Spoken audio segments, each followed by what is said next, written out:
Microlectures. From definition to creation. The main objective of this presentation is to present a guide of steps to create an instructional content that is formatted for online and mobile learning using a constructivist approach. It is hoped that you can create instructional content like this or even better.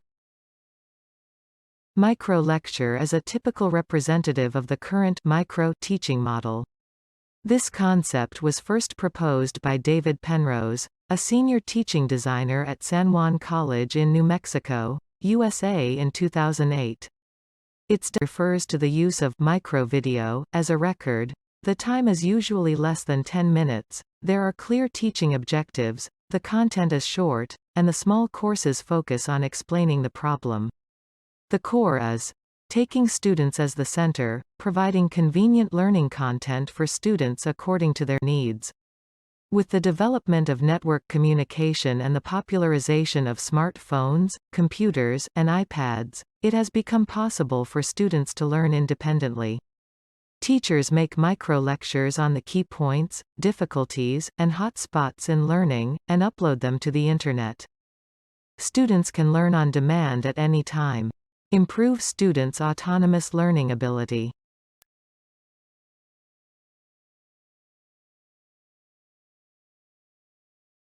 Using this microlecture as a basis should be able to 1. Define the concept of microlecture and its importance for the academics, students and for the curriculum. 2. Describe the steps necessary to prepare a microlecture. 3. Practice the steps to make a microlecture in one of your lectures. 4.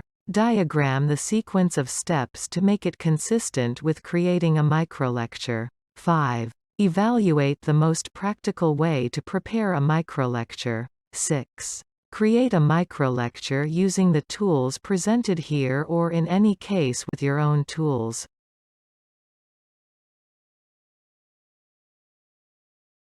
A microlecture is a short recorded audio-video presentation on a single, tightly defined topic. Those of us who took the ACUE course could see that at the beginning of each topic there was a short video explaining the concepts and the sequence in which they would be given. This way of introducing the topic allows to immediately locate the student, without much distraction in the central objective. It is an excellent help for the teacher and a great push to the curricular model. It even allows us to think, as microlectures advances in the way each of the objectives are linked to the global understanding of the subject. A microlecture can contain all the concepts that you want to present in each class. These short lectures encourage a self-directed model of learning, allowing students to select lessons to watch and to move through them at their own pace. Microlectures are easy to integrate into the curriculum because they can be used in a variety of ways and are short enough to fit almost anywhere, and they offer an appealing option for mobile learning. For teachers, microlectures provide an opportunity to create content that fits almost anywhere.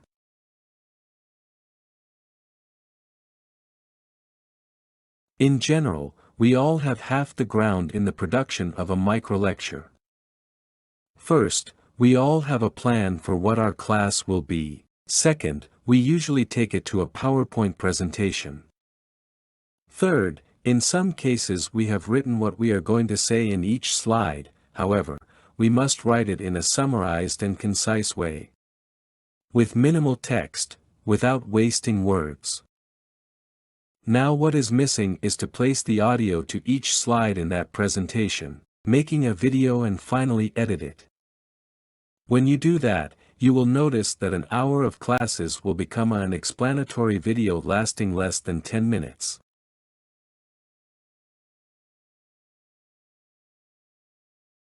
Here is a general scheme for generating a microlecture.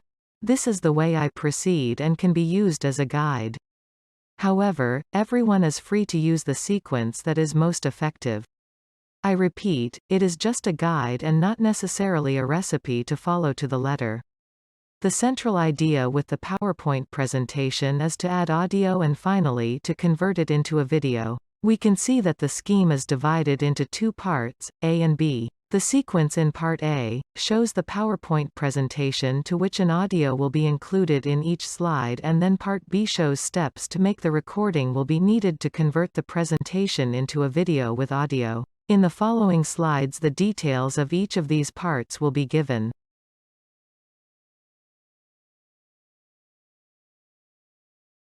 Here is the Part A of the above global outline presented. Initially, we will focus on each slide of the presentation.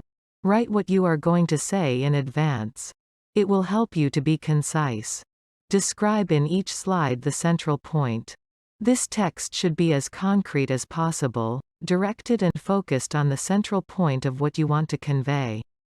Be clear, avoid using words excessively. Once the explanation of each slide is written, it must be converted into an audio and then added to the presentation. Audio can be made using the presenter's own voice, someone who dares to do so, or using artificial intelligence applications that transform the written text into an audio. These applications are called text-to-speech, TTS. The figure shows several links where this can be done. In the end, what we will have is a PowerPoint presentation where each slide has explanation with audio. We will now move on to Part B of the global scheme.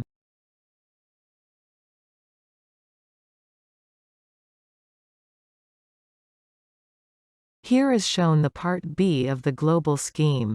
With the slides and their respective audios, we will proceed to make a sequential video of the complete presentation. Two alternatives for this are shown in the figure. The first is to make the video using the screen recording of the same PowerPoint, generating what I call a pre-microlecture. The second alternative is to use an application such as Screencast-O-Matic, which will later serve us for the editing of the video. Therefore, the advantage of using Screencast-O-Matic is that apart from making the video, we can edit it later by adding drawings, amplifying some of its parts, adding background music, etc. The editing of the video will allow us to direct our gaze to the point we want to highlight without losing the global vision. Once the video is edited, we will have the first version of the microlecture. An hour of class can be summarized between 7 to 10 minutes. Later, if we place this video in Microsoft Stream, we can add questions using Microsoft Forms anywhere in the microlecture. Adding questions will turn the microlecture into a more powerful interactive session.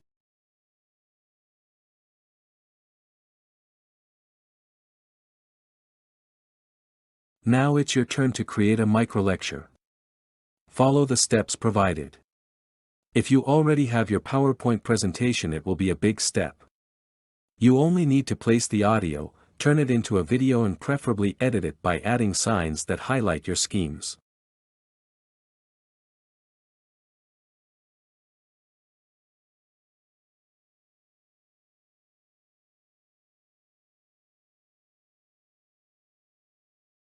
Summarizing. At present, Microlecture has formed its own characteristics through continuous development and improvement. It is short and concise. Microlectures teach for a specific knowledge point, with clear goals, prominent topics, short time and precise content. For example, the tension pneumothorax microlecture explains the causes of tension pneumothorax, the clinical manifestations of patients, and the diagnosis and treatment measures, which will help students quickly understand the characteristics of the disease. It has intuitive image. Microlectures is convenient and fast. Microlectures are published on the network platform, and downloaded and studied using smart terminals. Students can download and study repeatedly at any time, anywhere, and according to their needs.